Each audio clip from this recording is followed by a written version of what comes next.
सबका हार्दिक अभिनंदन, स्वागत। परम सत्ता को नमस्कार करते हैं, प्रणाम करता हूं। परमपिता परमेश्वर की जय हो। तो अब बात ध्यान की चल रही है, तो मुझे ना स्वामी दत्तात्रेय का एक श्लोक याद आ गया।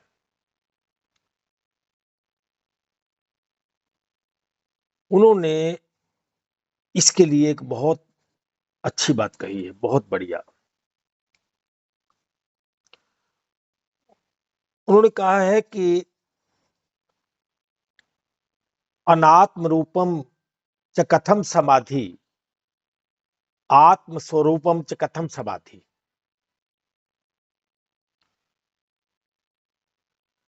अर्थात ध्यान की जो अंतिम उपलब्धि है वह समाधि है। अब ध्यान करेंगे तो समाधि में चले जाएंगे। तो उन्होंने इसके बारे में अपने जो विचार दिए हैं, उन्होंने कहा है कि अनात्म रूपम च कथम समाधि। अर्थात किसी भी ध्यान के लिए इंद्रियों की जरूरत होगी। मतलब ये उनका उनका अपना एक नजरिया है। ऐसा नहीं कि मैं संजय जी की बात को काट रहा हूं, उन्होंने बहुत अच्छा बोला है। इसमें जो उन्होंने रास्ता बताया है ध्यान वालों के लिए अति उत्तम रास्ता है, वो इसमें कोई संदेह नहीं है। परंतु हमें अलग अलग महापुरुषों के विचारों को भी श्रवण करते रहना चाहिए। जैसे श्रीमद् भगवत गीता में भी इसके बारे में बहुत कुछ है। उसी प्रकार एक हुए दत्तात्रेय, उन्होंने अपने छठे के 7वें श्लोक में ये बोल दिया है कि अनात्म रूपम च कथम समाधि। अगर तो ये शरीर अनात्म है तो इसमें समाधि हो नहीं सकती, क्योंकि जो जड़ है वो समाधि लगा नहीं सकेगा। कैसे लगाएगा? और जड़ को समाधि की जरूरत भी नहीं है। जड़ का समाधि से क्या काम? जड़ को तो मिटना ही है। जड़ कितना भी जोर लगा ले, कितना भी जोर लगा ले कि मैं अमर हो जाऊंगा, हालांकि इसमें भी कोई संदेह नहीं है कि जो अमर हुए हैं उनका उनका शरीर का नाम रूप ही अमर हुआ है।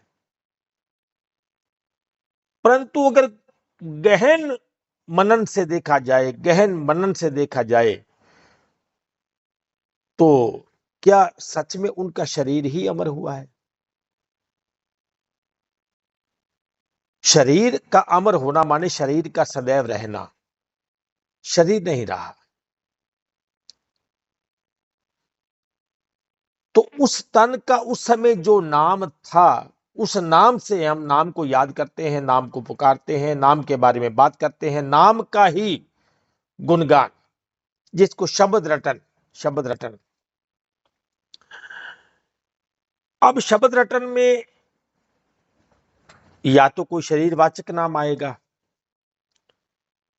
या फिर कोई जो नाम हमने अपनी भाषा में परमात्मा के रखे हैं या अपने प्रेम में रखे हैं, चाहे वो गोविंद है, चाहे वो मुरारी है, चाहे वो कृष्ण है, चाहे वो राम है, तो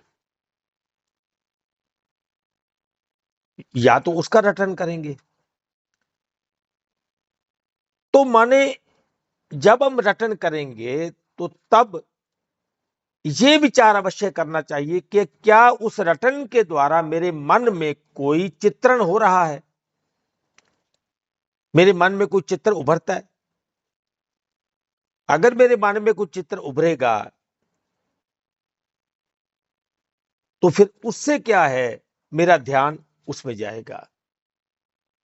और जब जब मैं नाम रटन करूंगा तो तब तक, अब क्योंकि एक ही शब्द में बार बार मुझे बोलना तो पड़ेगा, मन ही मन, जुबान ही जुबान नहीं तो मन ही मन से ही। तो जब मैं उसी शब्द को बार बार दोहराऊंगा, अब कोई एक शब्द है या दो शब्द है या चार शब्द हैं, या 5 हैं या जितने भी हैं, उसमें किसी पर कोई वो कटाक्ष नहीं है कि वो बोले कि मैं जपता था, मेरा नाम लिया है। जब भी वो जपता है तो मन उसमें जल्दी से टिकता नहीं है।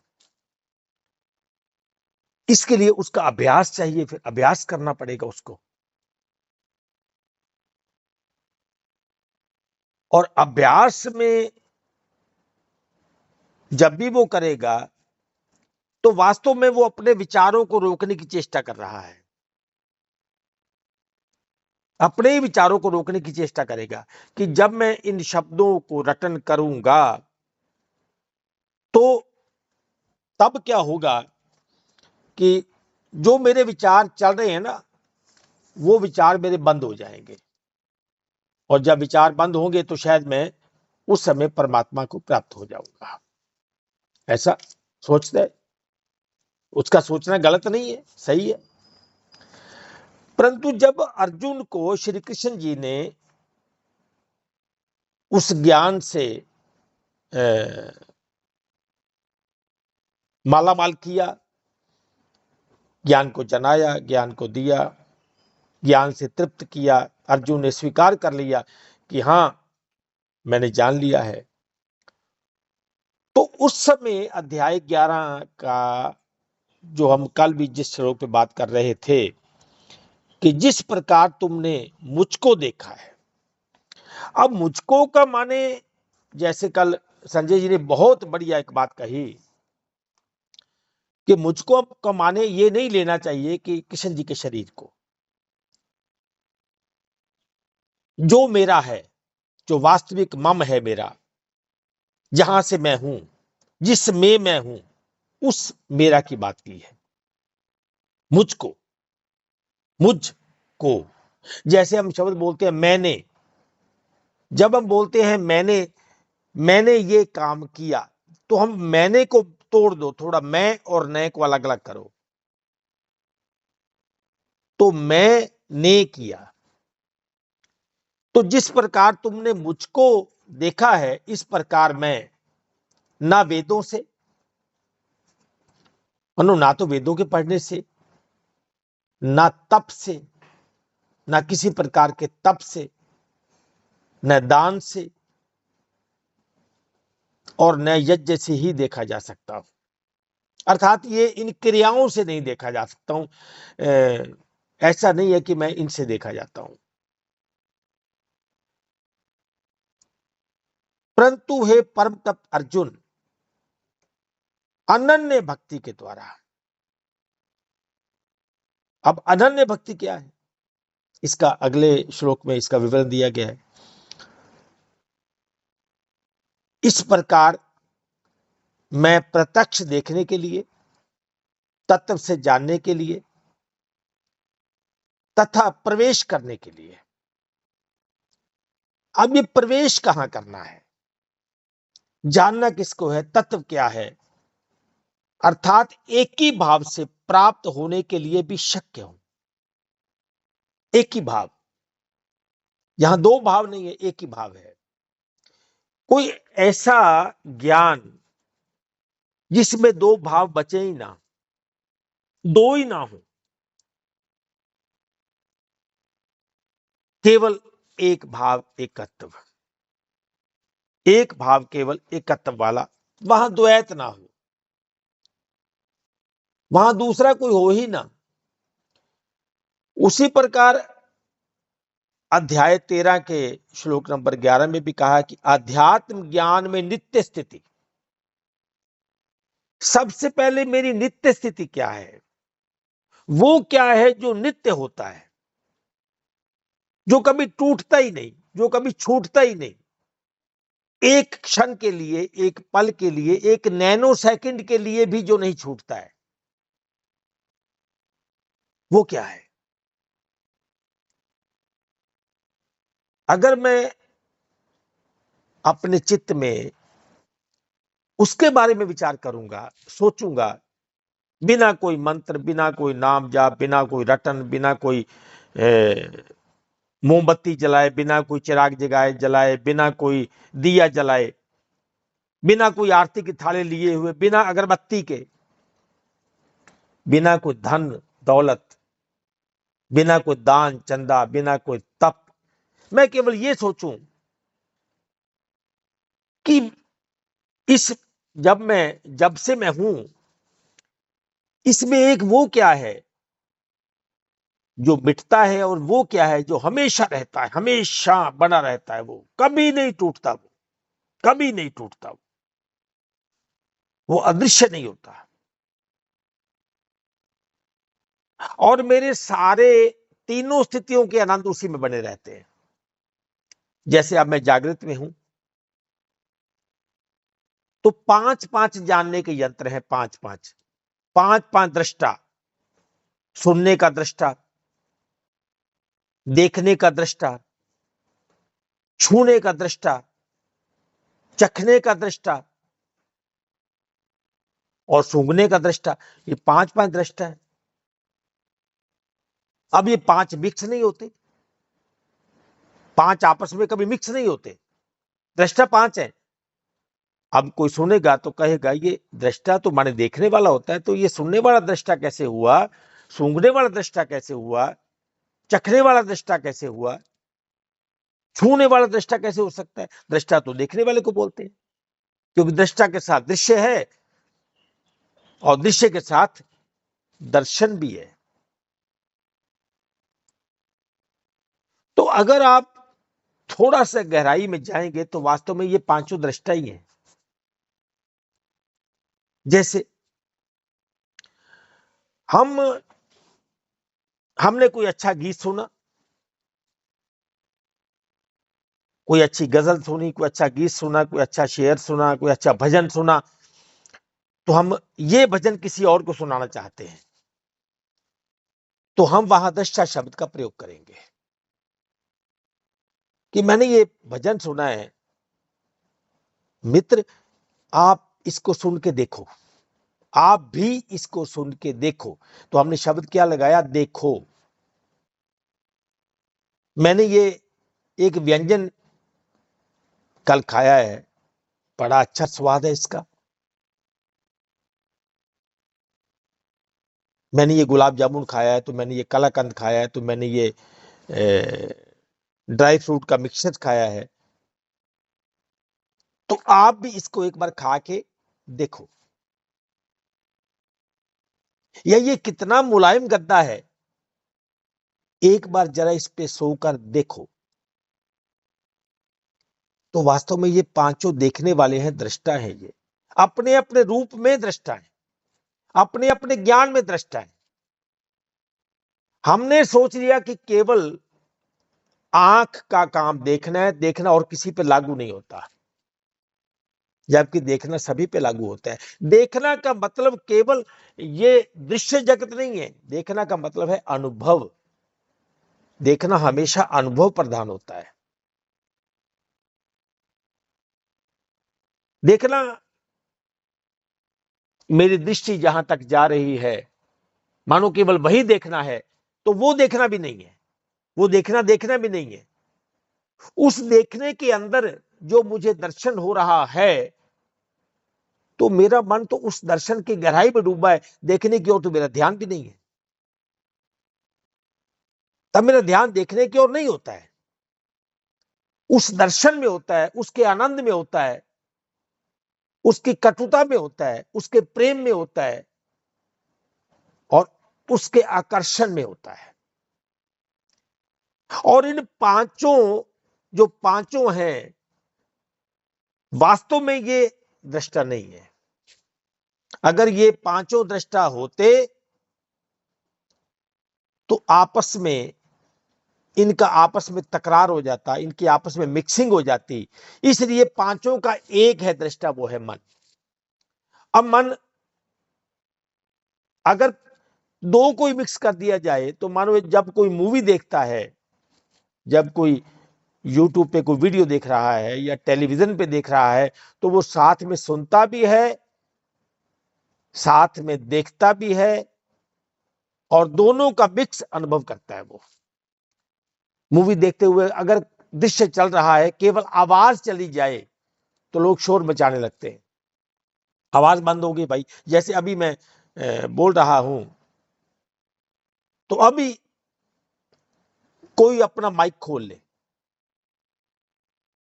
तो मुन्ना भाई या संजय भाई या कोई भी, विजय, कोई भी कहेगा अरे भाई किसी का माइक खोला है, क्योंकि उनको जो सुनने में रस आ रहा था उस रस में विघ्न आ गया।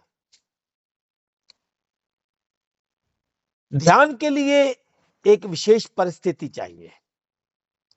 अब कृष्ण जी अर्जुन को कहते हैं कि युद्ध भी कर और स्मरण भी कर, तो बड़ी विकट परिस्थिति है। जब हमारे गुरु साहबान ने कहा कि आठों पैर आराध्य पूर्ण सतगुरु ज्ञान, तो मुझे नहीं लगता कि इस धरती पर कोई एक बंदा भी ऐसा होगा जो आठों पहर, अगर सुमिरन किसी शब्द का रटन है तो वो आठों पहर कर सके। पर महापुरुषों का कथन गलत तो नहीं हो सकता। महापुरुषों की वाणी, जिसे हम परम वाणी बोलते हैं, जिसे हम धुर की वाणी बोलते हैं, वो गलत तो नहीं हो सकती। इसका कोई अर्थ और होगा। बुल्ले शाह एक सूफी संत हुए, सूफी फकीर हुए। संतो शब्द नहीं, फकीर उनके नाम के साथ अच्छा भी लगता है और जचता भी है। सूफी फकीर हुए। उनको उस समय जब वो थे तो उनको लोग काफिर बोलते थे, ये काफिर है। और काफिर इसलिए बोलते थे कि ये 5 नमाज नहीं करता है, कभी भी मस्जिद में आज तक गया ही नहीं, कभी नहीं गया मस्जिद में, इसने कभी एक भी नमाज अदा नहीं की। और फिर अपने आप को ये मोमिन बोलता है। मोमिन माने जो परमात्मा को जानता है, परमात्मा को मानता है, जो भी शब्द के साथ आप जोड़िए, हम जिसको धार्मिक बोलते हैं, आस्तिक बोलते हैं, उसको मोमिन बोलते हैं। अपने आप को मोमिन बोलता है ये, कि मैं तो खुदा को जानता हूं, मेरा ताल्लुक सीधा खुदा से है। तो बोलते या तो ये पागल है या ये काफिर है, तो उसको काफिर बोलते थे। तो बुल्ले शाह अपने कलाम में लिखते हैं कि बुलिया तेनू काफर काफर आख दे ते तू आहो आहो आख, कि जब तुम्हें लोग काफिर बुलाए ना तो तुमने ऐसा नहीं कहना कि नहीं नहीं, तुमने कहना हां। बुलिया तेनू काफर काफर आख दे, तुम्हें सब काफिर काफिर कहते हैं और तुम कहना आहो। आहो पंजाबी का शब्द है, माने हाँ जी हाँ जी हाँ जी हाँ जी, बिल्कुल मैं काफिर हूं। पर वो किसका काफिर था? समाज का काफिर, किसी शराह का काफिर, या फिर इश्क का काफिर था? इस्लाम में 2 पद्धतियां हैं, एक है इश्क और एक है शरा।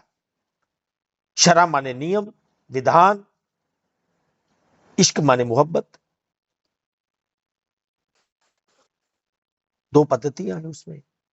तो काफिर इसलिए कि वो नमाज नहीं करता है, वो हज नहीं करता है, वो मस्जिद में नहीं जाता है, वो ज़कात नहीं देता है, वो ऐसा नहीं करता है, वो ऐसा नहीं करता है, जितने भी नियम है उनको बुल्ले शाह नहीं मानता, इसलिए वो काफिर है। तो किसी ने पूछा कि बुल्ले शाह आप कितनी नमाज करते हो रोज? तो उसने कहा मैं तो आपसे पूछता हूं आप कितनी करते हो? बोला मैं तो 5 करता हूं। बुल्ले शाह ने कहा कि मेरा 5 से गुजारा नहीं चलता है, बहुत कम है। तो बोले आप कितनी करते हो? बोला आप मानोगे नहीं। बोले फिर भी बताओ कितनी करते हो? बोले 24,000 करता हूं। बोले भाई कैसे हो सकता है 24,000 नमाज कोई कैसे अदा कर सकता है?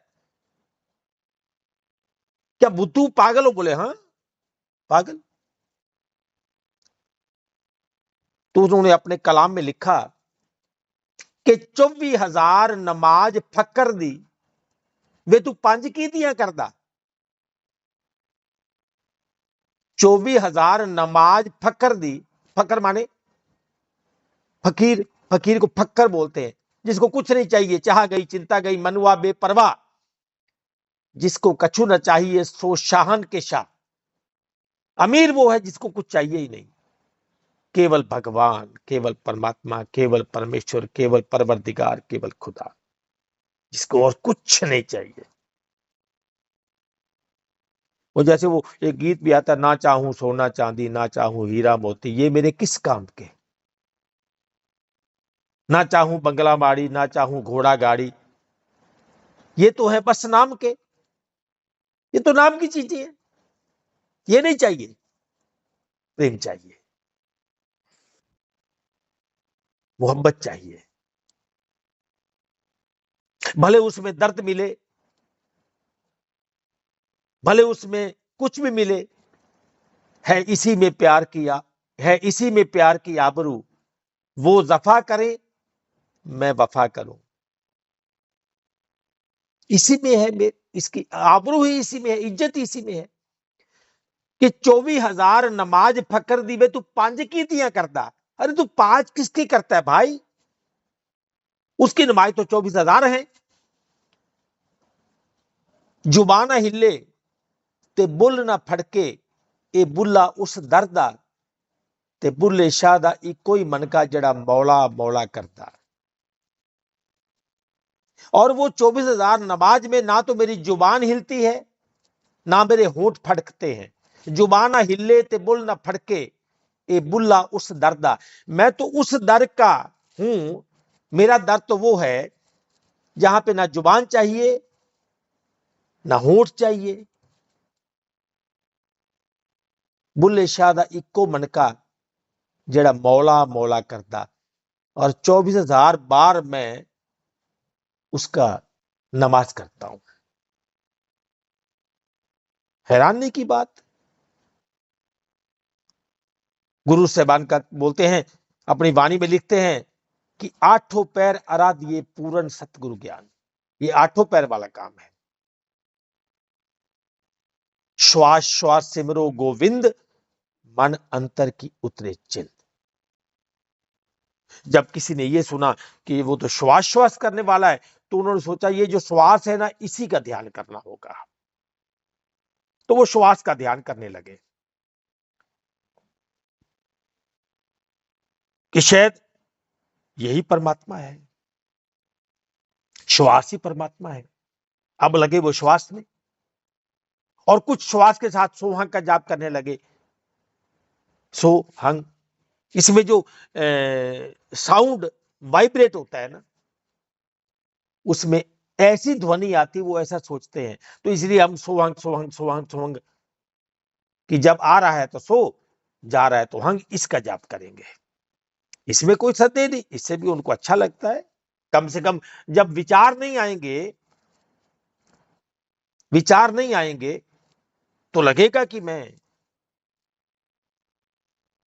शांत हो गया हूं, मैं प्रेममय हो गया हूं।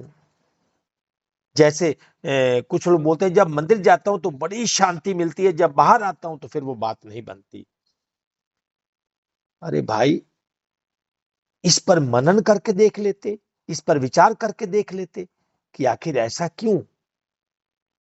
क्योंकि जब आप मंदिर में गए थे, तब आपने कुछ नियमों का पालन किया था, और तब आपका ध्यान उस तरफ था, तब आपका ध्यान संसारिक विचारों की ओर नहीं था। बड़ी श्रद्धा से गए थे, बड़े प्रेम से गए थे, कुछ मांगने के लिए गए होंगे। अब आपका ध्यान तो अपनी उस मांग पे रहा होगा,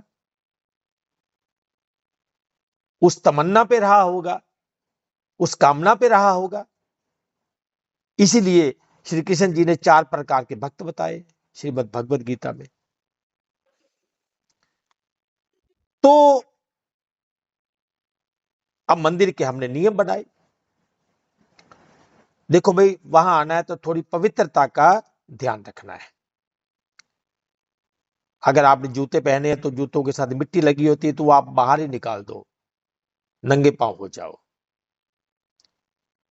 जुराबे डालिए तो उनको भी निकाल दो अपने लिए, ताकि वो खराब होगी तो फिर जूतों में जाएगी मिट्टी, उसको भी निकाल दो। उसके बाद सफाई का वहां ध्यान रखना है, अंदर गंदगी नहीं फैलानी है, कचरा नहीं फैलाना है, वहां पे चुपचाप रहना है, शांत रहना है, ज्यादा शोर नहीं करना है। शोर करोगे तो कोई वहां पे कोई किसी ग्रंथ को पढ़ रहा है, कोई हनुमान चालीसा को पढ़ रहा है, उसका ध्यान भंग होगा। तो आप चुपचाप हैं। आप गए थे वहां दर्शन करने के लिए। दर्शन माने देखना। अब सोचिए, दर्शन माने देखना। देखना को लागू कीजिए। जब आप सच में दर्शन करने गए थे, तो जब वहां आप गए, जिस भी इष्ट की मूर्ति को आप स्वीकार करते हैं, मानते हैं, तो जब आप उसके सामने गए तो आपने आंखें बंद क्यों की? आप तो देखने गए थे ना। आप तो आंखें बंद कर रहे हैं और अंदर ही अंदर या तो आप उसका नाम पुकार रहे हैं, या आप उसकी जय कर रहे हैं, या उसको कोई प्रार्थना कर रहे हैं, या उससे कोई मांग रहे हैं, कुछ तो कर रहे हैं। इन चारों कामों में आपका ध्यान अब अपने दूसरे विचारों पे नहीं है। फिर वहां पे आपने नियम है, वहां थूकना नहीं है, वहां बीड़ी सिगरेट नहीं पीना, वहां तंबाकू नहीं खाना है, वहां जर्दा नहीं खाना है, वहां पे कचरा नहीं फैलाना है, वहां पे किसी को बुरा नहीं बोलना है, गाली नहीं देना है। तो जब आप ऐसा करेंगे, तो जब आप बाहर आएंगे तो बाहर वो सारे नियम तोड़ देंगे, आप अपने आप तोड़ देंगे सारे। तो तब आप बोलते हैं कि जब मैं वहां था तब तो बड़ा शांत था, अब बाहर आया तो मेरी शांति भंग हो गई। अब ये काम किसी भी धर्मस्थल के लिए आप लगा लेना, केवल मंदिर क्या, किसी के लिए भी लगा लेना। जब भी हम किसी धर्मस्थल में जाते हैं जिसको हमने धर्मस्थल घोषित किया है, तो वहां पे हमें नियमों का पालन करना पड़ता है। तब हम नियम में वहां बंधे होते हैं, और जब हम बाहर आते हैं तो हम नियम स्वयं तोड़ते हैं। अब यहां नहीं चाहिए। परंतु ये, अगर कोई ये सोच ले कि ये जो तन है ये उसका बनाया मंदिर है, जिसके बारे में महापुरुषों ने कहा कि हर मंदिर ए शरीर है, ज्ञान रतन प्रगट होए। तो अगर आप उसी शांति से, उसी कायदे से इसमें प्रवेश करना चाहें, उसमें तंबाकू नहीं खाना है, बीड़ी नहीं पीनी है, शराब नहीं पीना है, जर्दा नहीं खाना है, तो इसमें भी बंद कीजिए।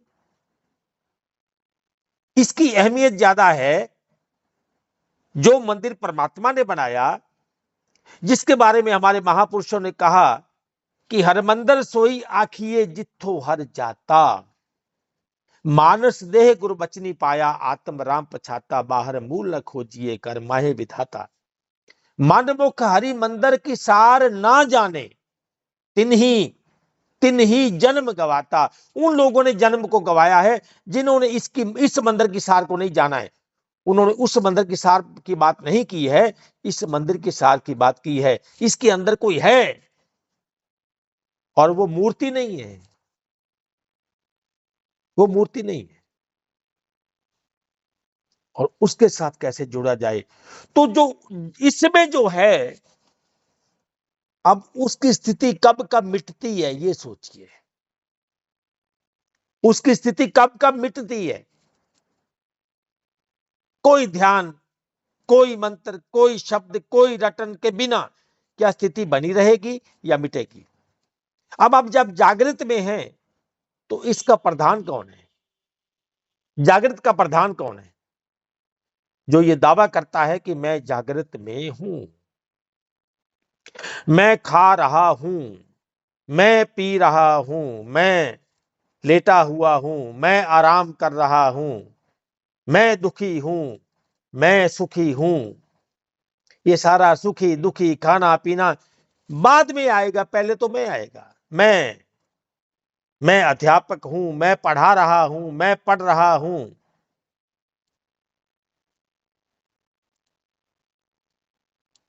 मैं आस्तिक हूं, मैं नास्तिक हूं। अरे भाई, आस्तिक हो नास्तिक हो तो मैं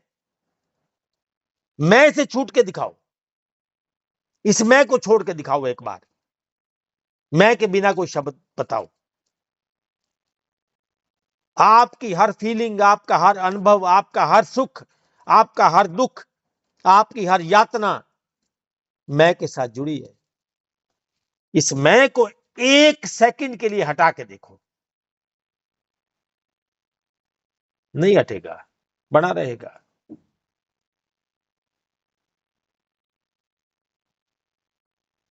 जब आप सो गए तब भी वही मैं काम करेगा,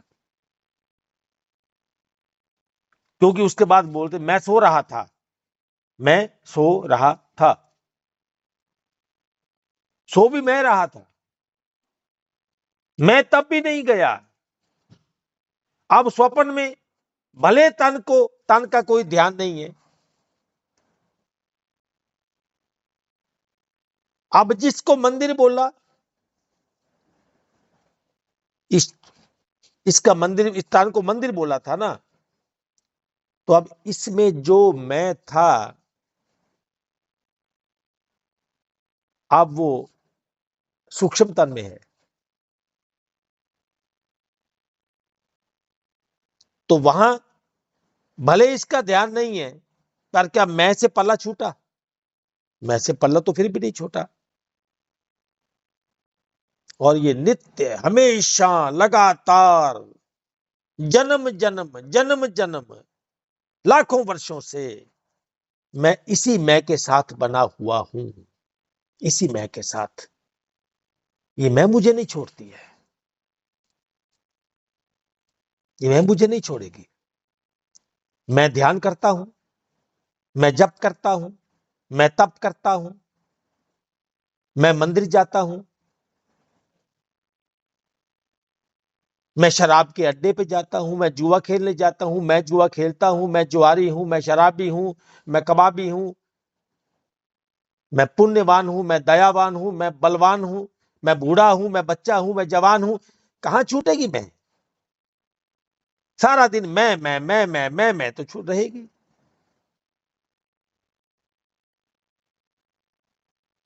अब इस मैं का जो मोह है,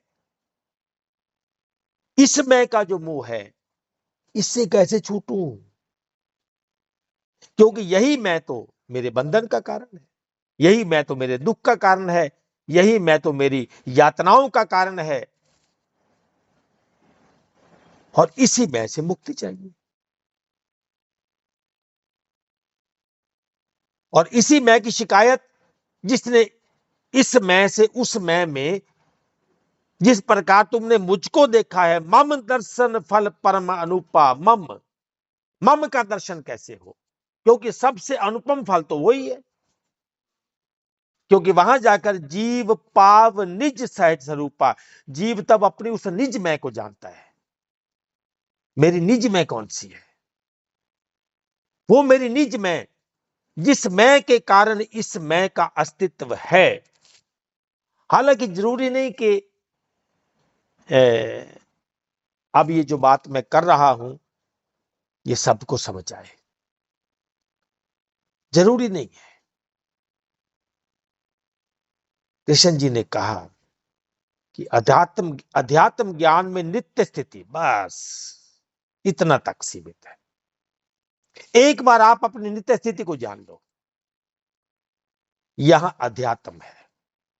अध्यात्म ज्ञान में नित्य स्थिति।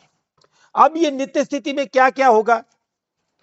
नित्य स्थिति में आपको द्वैत का ज्ञान होगा। जिस ज्ञान के द्वारा आत्म वस्तु और अनात्म वस्तु जानी जाए, उसी का नाम अध्यात्म ज्ञान है। श्रीमद् भगवद गीता में जहां ये श्लोक लिखा है ना, उत्तर लिखा है, तो उसके उत्तर में अध्यात्म ज्ञान में के आगे लगा है, ऊपर लिखा है 1 नंबर, और उसके नीचे लिखा है ये, इसका उत्तर लिखा हुआ है, जिस ज्ञान के द्वारा आत्म वस्तु और अनात्म वस्तु जानी जाए, उस ज्ञान का नाम अध्यात्म ज्ञान है।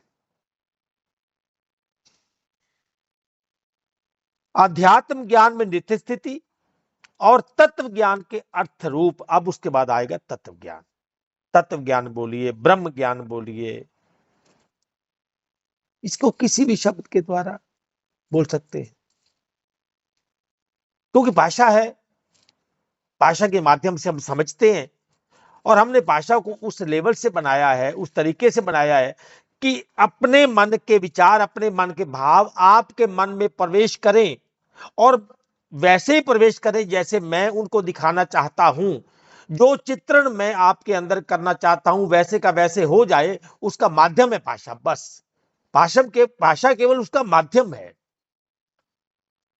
मैं भजन गा रहा हूं तो मेरे भजन का आनंद आप में भी वैसे का वैसा ही आए, तो मैं उसमें अपने भावों को ऐसे भावित करूं, वही दर्द मैं उसमें अपनी आवाज में दिखाऊं, ताकि आपका मन वैसे ही भावित हो जाए। तो ये भाषा है, ये भाषा है।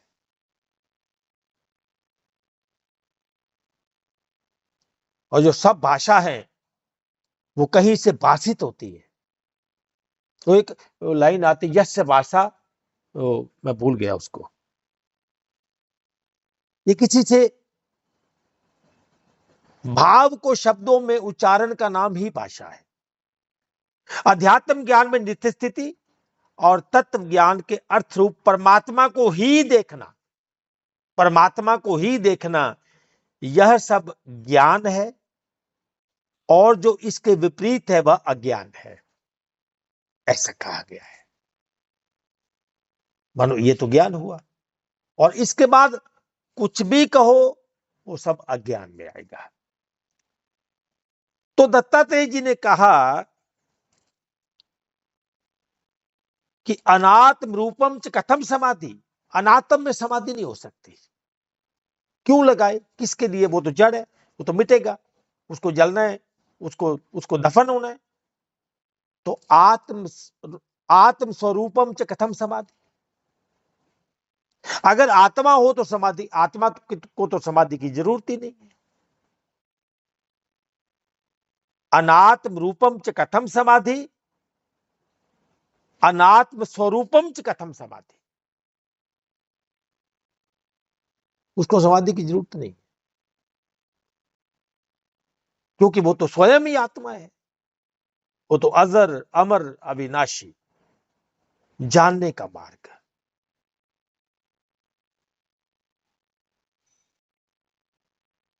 तो बुल्ले शाह इसी कारण काफिर हुए, कबीरदास जी को इसी कारण यातनाएं दी गई कि वो समाज के काफिर थे, समाज के काफिर,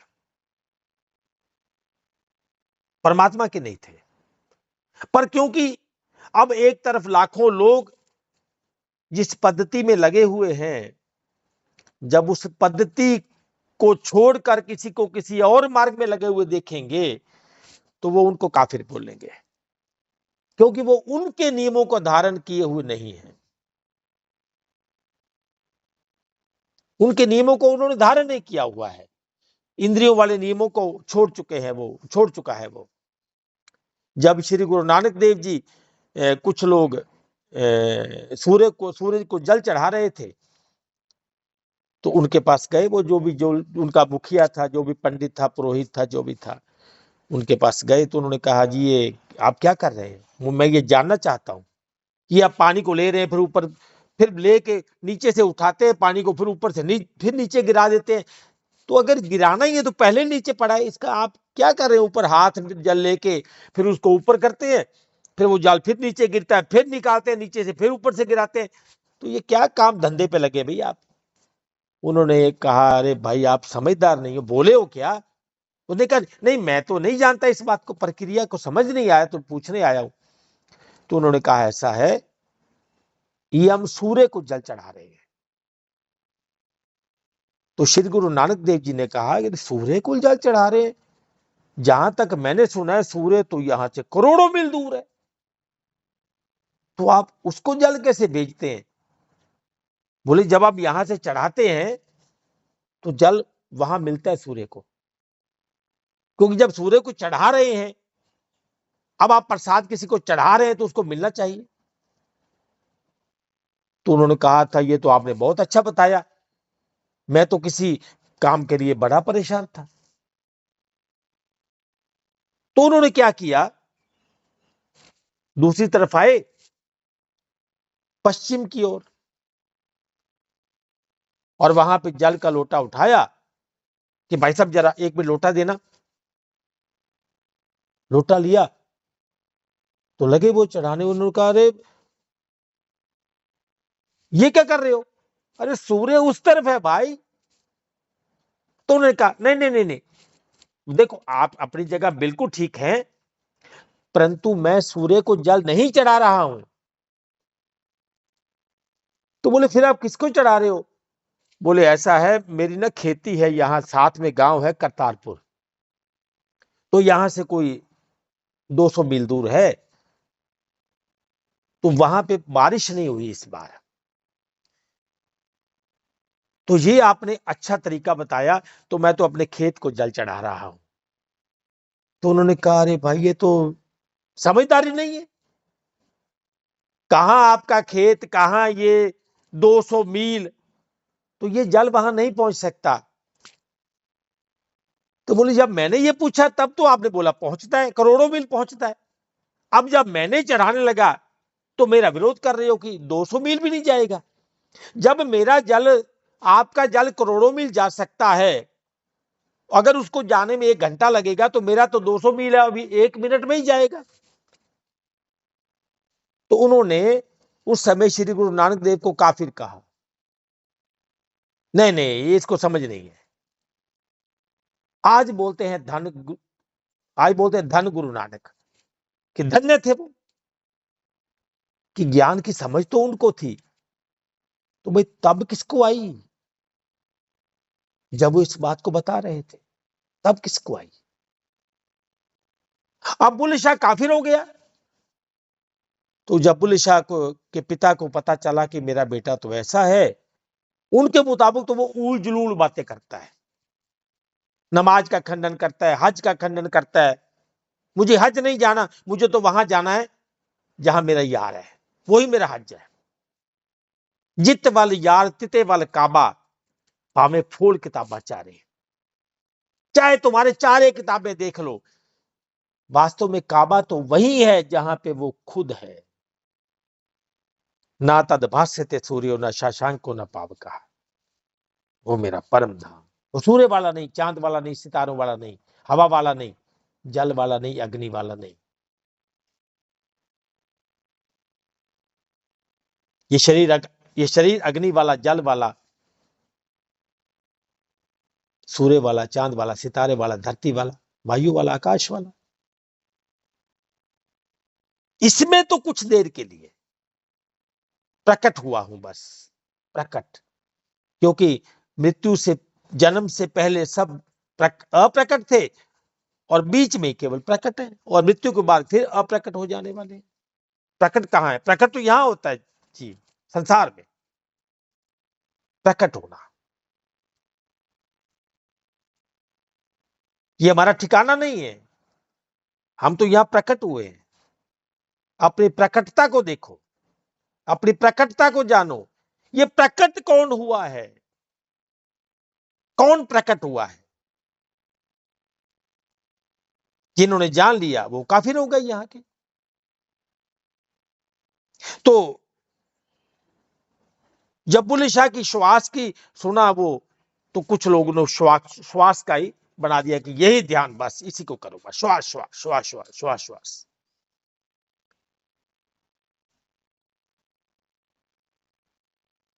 तो बुल्ले शाह के पिता ने अपनी बेटियों और उसकी अपनी बहुओं को बुलाया कि देखो ऐसा है, मेरी बात तो नहीं मानता है, आप समझाओ उसे, वो काफिर हो गया है। उसको बोलो ये जिसके पास जाता है ना, वो शाह अनायत, वो अराई माली, उसके पास जाना छोड़ दे। देखो हम ऊंचे खानदान वाले लोग हैं, तो हमारी खानदान की इज्जत जो है वो रुस्वा हो रही है, तो ऐसी रुस्वाई में बर्दाश्त नहीं कर सकता हूं, तो उसको रोको जरा।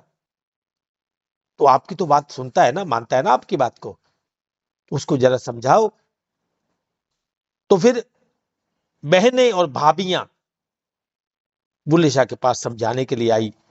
तो बुल्ले शाह उसको भी अपने कलाम में अंकित करता है कि बुल्ले नू समझावन आईयां, पैना ते परजाइयां। बुल्ले नू समझावन आईयां, कि बुल्ले को समझाने के लिए आई कौन? बहनें और भाभियां। बुल्ले नू समझावन आईयां पैना ते परजाइयां, कि मन ले बुल्लिया गल तू साडी, छड़ दे पल्ला राइयां। बोले हमारी बात सुनो, उस अराई का पल्ला छोड़ दो, वो नीची जाति वाला है, हमारी ऊंची जात, सैयद है हम, सैयद, हमारा उनसे क्या ताल्लुक, उसको छोड़ दो, क्योंकि उसने तुमको कहीं ऐसा भटका दिया है, ऐसा भ्रमित कर दिया है कि तुम सारे शरा को तोड़ रहे हो, तुम शरा में नहीं हो। अब बुल्ले शाह की वाणी देखो, शरा में कैसे नहीं है, आप सोच के देखो क्या बोलते हैं कि पाठन बाजा चिक्कड़ रोजे कलमे दे सिर स्याही। पाठन बाजा, अरे सोचिए ना कितनी, अब काफिर नहीं कहेंगे तो लोग क्या कहेंगे? जो नमाज करते हैं उनके अनुसार तो वो काफिर है, बिल्कुल है। कितना तीखा शब्द है कि बाठन बाजा, नमाज को भट्टी में डाल दो। चिक्कड़ रोजे, जो रोजे करते हो ना उसको कीचड़ में डाल दो। बोले कलमे दे सिर स्याही। अब सोचिए ना, ऐसा कौन सुन सकता है? ऐसे गंदे शब्द कौन सुन सकता है?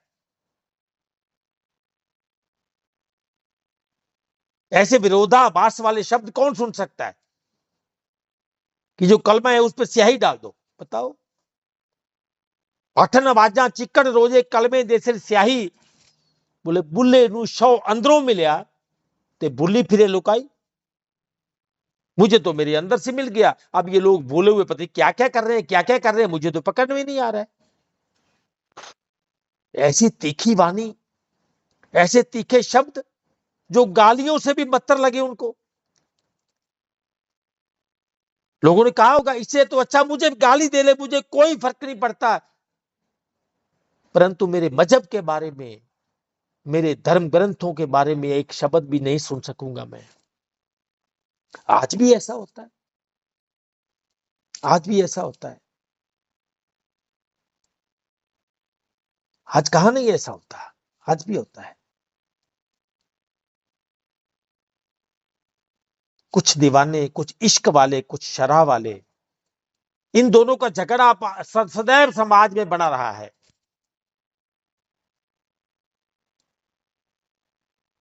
ये इश्क इश्क है, इश्क इश्क। कभी वो कवाली सुनना,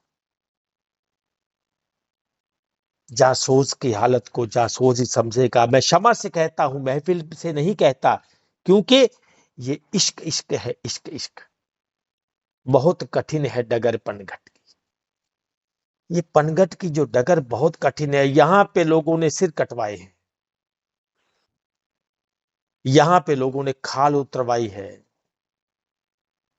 समाज के काफिर थे वो, समाज के काफिर। इश्क जनून, कुछ ऐसा जनून जिसके बारे में हम गीत सुनते कि इश्क दी गली विच कोई कोई लगदा।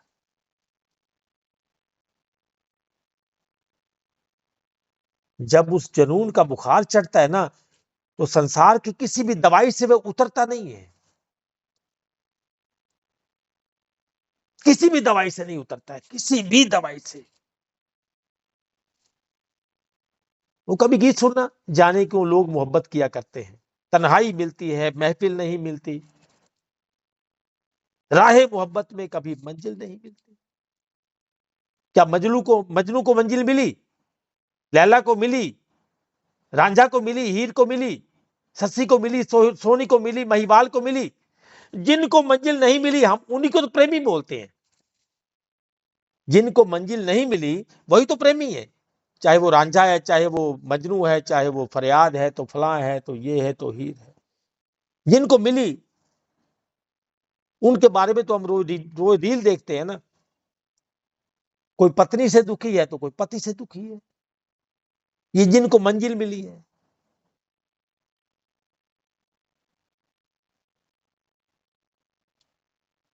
महबूब से हर गम मंसूब होता है, दिन रात उल्फत में तमाशा खूब होता है। रातों से भी लंबे ये प्यार के किस्से, आशिक सुनाते हैं, कभी सुनना इसको। ये इश्क जनून जब दिल पे छा जाता है तो तब कोई भी दवा इसके काम नहीं आती है। ये बुखार ही ऐसा है, ये जनून ही ऐसा है, ये दर्द ही ऐसा है, इसकी कोई दवा नहीं है। महबूब से हर कम मंसूब होता है, उसी से होगा बस, उसी से, और कोई इलाज नहीं। तभी उसके दीवानों को सजा मिली, उसके परवानों को सजा मिली, जल गए, वो जल गए, उफ तक नहीं किया, उफ तक नहीं किया।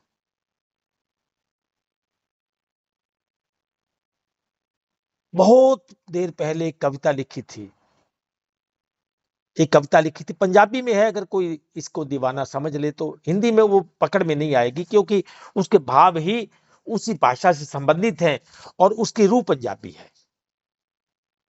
कि हासा हस्या नहीं हौकियां दी खुशी उते, हासा हस्या नहीं हौकियां दी खुशी उते, ते नेरे दीवा जगा के तकदे रहे। यमले सुनते रहे जग नू कन्न लाई, यमले बोलते बहरों को, यमले सुनते रहे जग नू कन्न लाई, ते गूंगे जीवन दियां गाथा नू दसदे रहे। पानी रिहा नहीं सावन दे बदलां च, ते गम दे बदल आसमान च वसदे रहे। और ये लाइन काबिले गौर है कि हीर कद चढ़ी टोली बेगानियां दी, हीर कद चढ़ी टोली बेगानियां दी, खेड़े जिस्म दे भार नू चकदे रहे। हीर कद चढ़ी डोली बेगानियां दी, खेड़े जिस्म दे भार नू चकदे रहे। कोई जित के लै गए बाजियां नू, ते कोई विच अखबारां दे छपदे रहे। वेखन वाला कहंदा मैं तां रब देख आया, ते लोकी गीता रामायण नू तकदे रहे, लोकी गीता रामायण नू तकदे रहे। इश्क जनून के उस सफर में एक शायर लिखता है कि एक वो आलम था कि बेशुमार थे मेरे चाहने वाले। अब वो शख्स कौन है? भक्ति, प्रेम, जुनून, मोहब्बत। मोहब्बत अपनी कलम से लिखती है, एक वो आलम था कि बेशुमार थे मेरे चाहने वाले, एक ये आलम है कि मैं अपना अक्स ढूंढती हूं। है कोई दीवाना, है कोई दीवाना जो समझे मेरी फितरते दीवानगी को, है कोई दीवाना जो समझे मेरी फितरते दीवानगी को, महफिल में आपके ऐसा एक शख्स ढूंढती हूं। इसको इस 130 मेंबर वाले ग्रुप में एक आवाज कि है कोई दीवाना जो समझे मेरी फितरते दीवानगी को, महफिल में आपकी ऐसा एक शख्स ढूंढती हूं। एक शख्स, एक एक मिल जाए। नहीं चाहिए शरा वाले, इश्क वाले चाहिए, इश्क वाले चाहिए। वहां दो नहीं चलते, वहां दो नहीं चलते। प्रेम गली अति सांकरी ता में दो न समाई, दो वाले नहीं, एक वाला, एकत्व वाला, इश्क जनून वाला, मोहब्बत से भरा हुआ मन जिसमें और किसी के लिए कोई स्थान ना हो। एक ऐसा मन, एक ऐसा मोहब्बत से भरा हुआ हृदय है, एक ऐसा बुल्ले शाह, एक ऐसा सुल्तान बाहू, एक ऐसा कोई फकीर, एक ऐसा सुदामा, एक ऐसा अर्जुन जो युद्ध करना नहीं चाहता, बोला मुझे धन नहीं चाहिए, मुझे राज भी नहीं चाहिए,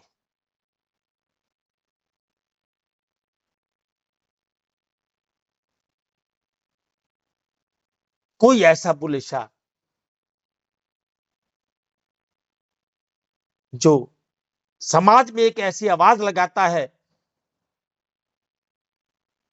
एक ऐसा नारा लगाता है, एक ऐसी अलख जगाता है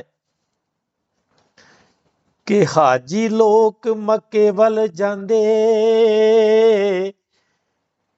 ते असां जाना तखत हजारे,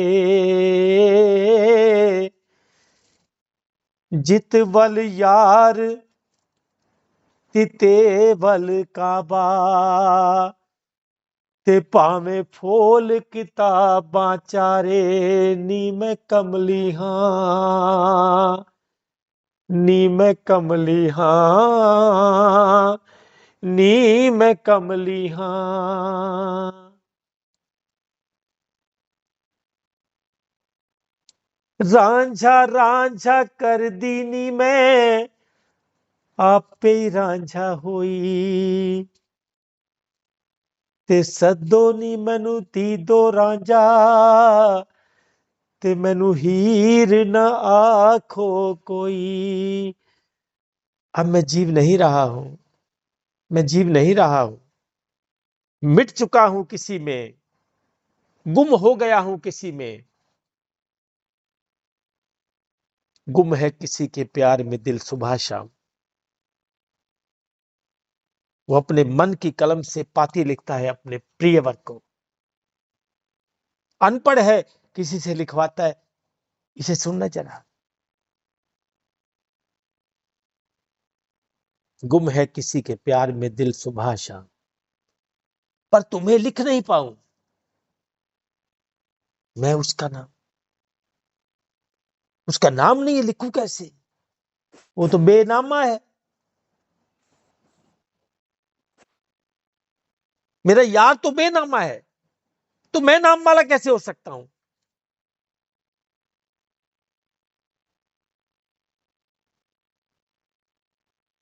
नहीं हो सकता। जो हुए वो कह नहीं पाए,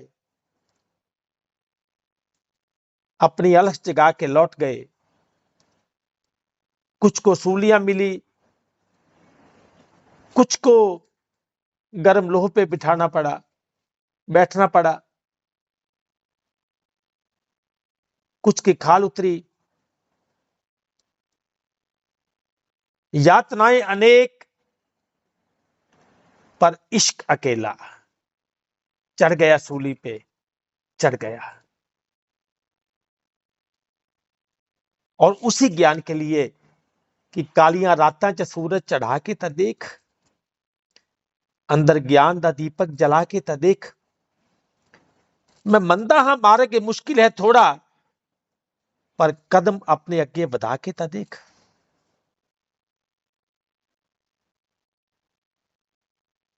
जो बढ़ गए इस कदम की ओर, तो बस फिर वापस नहीं लौटे। वो जब बूंद सागर में गिरी तो सागर हो गई, फिर सागर हो गई वो। श्री गुरु तेग बहादुर जी अपनी पवित्र वाणी में कहते हैं कि गुर कृपा जेह नर पर कीनी, ता एह जुगत पछानी, नानक लीन भयो गोविंद सिंह, जो पानी संग पानी। वो तो ऐसे लीन हो गए जैसे पानी में पानी मिला दिया, फिर कहां बचा कौन। उसी का रूप हो गए, उसी का स्वरूप हो गए, वही हो गए। प्रेम से बोली परम पिता परमेश्वर की जय हो।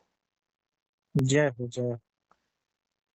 अगर मेरी बात से किसी को कोई कष्ट लगा हो, दुख लगा हो, नरसिंह भैया, आनंद इतनी जोर का लगा है कि आंसू निकल रहे हैं लगातार।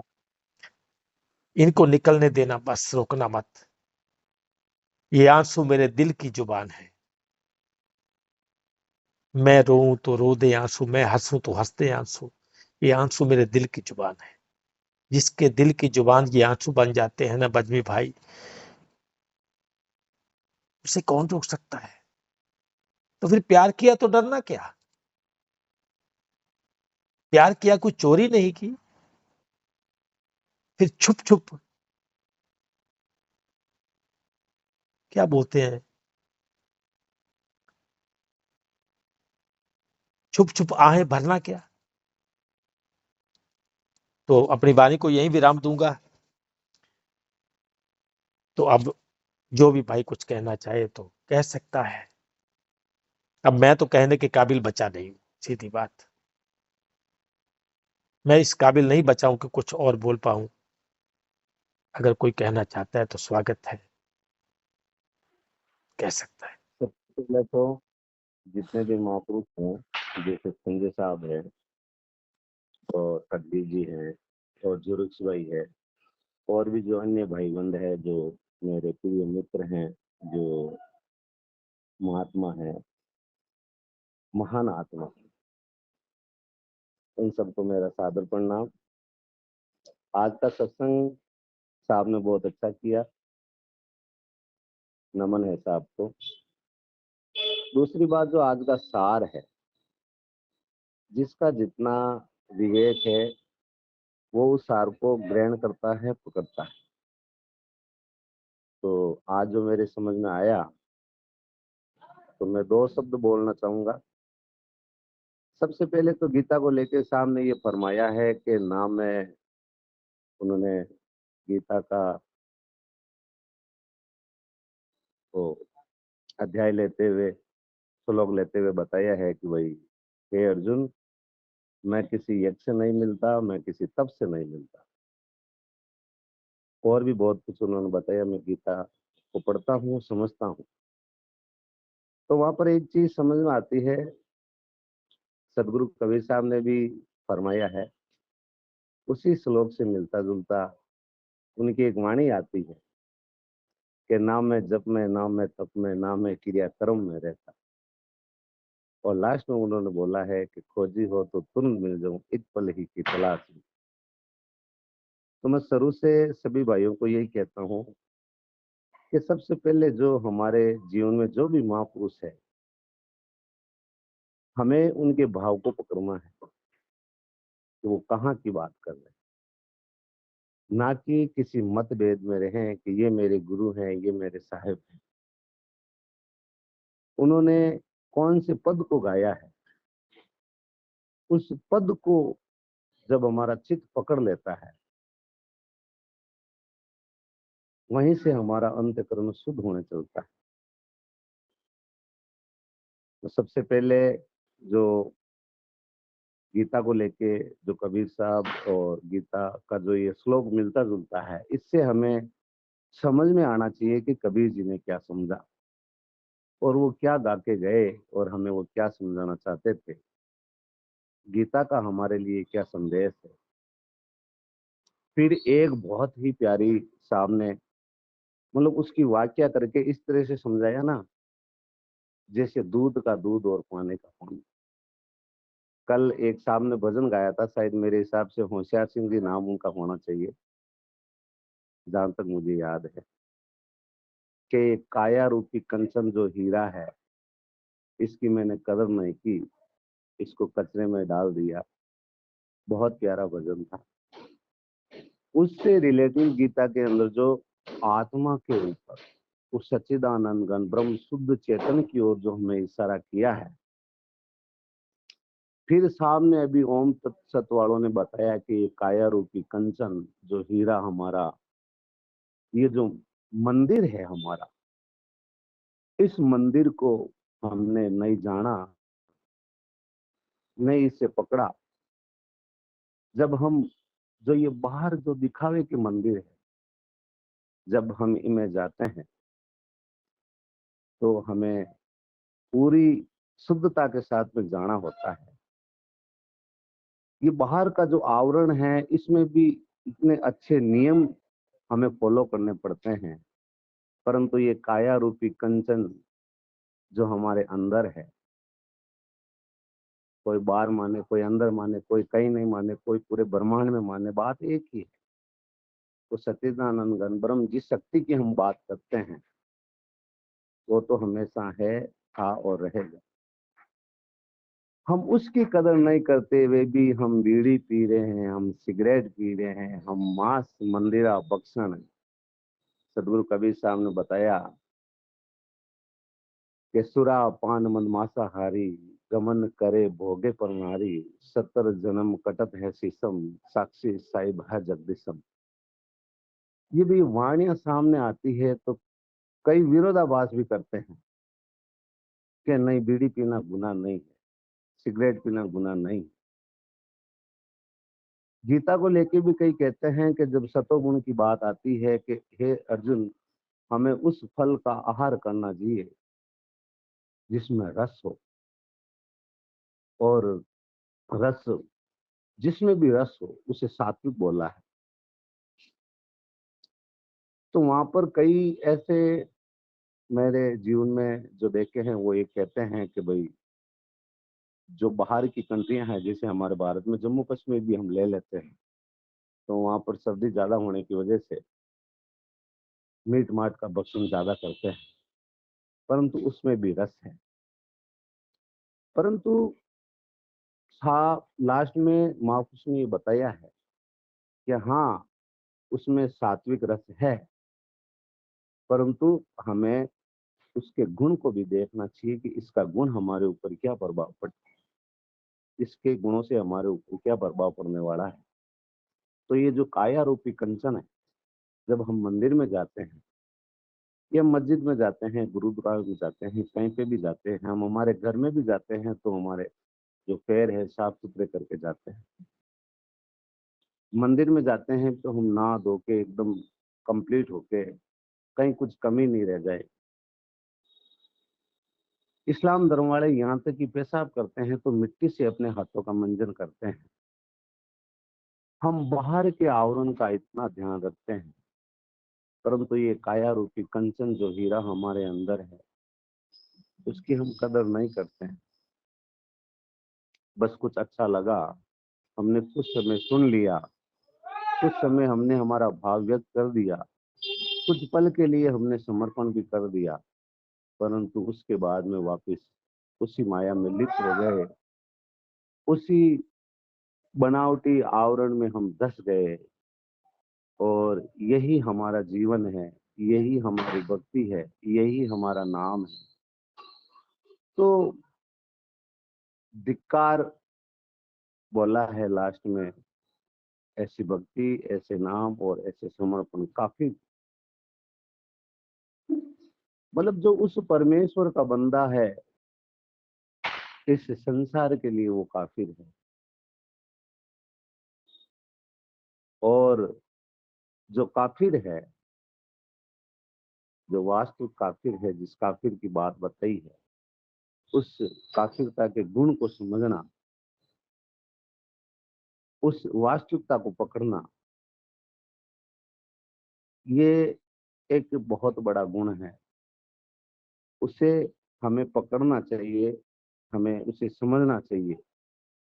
जब भी आता हूं मैं का मतलब, ठीक है, सब अपने अपने हिसाब से ले लेते हैं, परंतु जो शुद्ध है वो जीव को पकड़ ही लेता है कि भाई ये बंदा कहाँ की बात कर रहा है।